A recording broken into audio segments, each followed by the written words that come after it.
একজন ইহুদি যুবকের কথা শোনেন, যে ব্যক্তি সকালবেলা মুসলিম হয়েছিল উহুদের যুদ্ধের দিন। সে ব্যক্তি শুনেছে যে রাসূলুল্লাহ সাল্লাল্লাহু আলাইহি ওয়াসাল্লাম এবং তার সাহাবায়ে কেরাম উহুদের মাঠে গিয়েছেন যুদ্ধ করতে। এই ইহুদি যুবক চিন্তা করলো, আমার কওম যুদ্ধ করবে উহুদের মাঠে, আমি যুবক ছেলে ঘরে বসে থাকবো, এটা হতে পারে না। সে মাঠে চলে গেল, সকাল 10টা বাজে তখন আনুমানিক। সে মাঠে গিয়ে আগে বলল সাহাবীদেরকে, আমি কি আগে যুদ্ধ করব না আমি আগে ইসলাম কবুল করব? সাহাবীরা বলল, আগে তুমি ইসলাম কবুল করো, সাক্ষী দাও কালিমার, তারপরে যুদ্ধ করো। সে ইহুদি যুবক, সে কিন্তু ইহুদি যুবক, সে কালিমা সাক্ষ্য দিল লা ইলাহা ইল্লাল্লাহ ওয়া মুহাম্মাদান রাসূলুল্লাহ।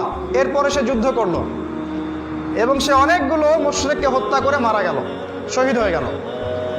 আমাদের নবী সাল্লাল্লাহু আলাইহি ওয়াসাল্লাম যখন এই যুবকটার লাশ দেখলেন উহুদের মাঠে, তিনি বললেন, এখানে কিভাবে আসলো? সাহাবায়ে কেরাম বললেন, সকালবেলা এসেছিল বেচারা, ইসলাম কবুল করেছে, যুদ্ধ করেছে, মারা গেছে। নবীজি বললেন, আমিলা কলিল উজিরা কাসীর, এই ব্যক্তি খুব অল্প আমল করেছে কিন্তু বড় পুরস্কার পেয়ে গেল। একটা কথা বোঝেন, এই ব্যক্তি আল্লাহ পাককে একটা সিজদাও করতে পারে নাই।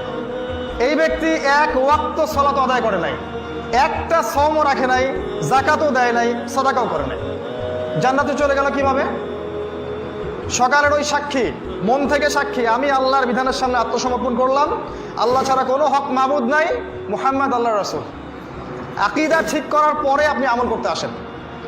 যদি আপনার কাছে মনে হয় খেলাফতের আকীদা, ইসলামী খেলাফার আকীদাটা মৌলবাদী আকীদা, এরা জঙ্গিদের কথাবার্তা, সন্ত্রাসীদের কথাবার্তা, তাহলে আমরা বলবো যে আপনি আপনার কবরের প্রস্তুতি গ্রহণ করেন।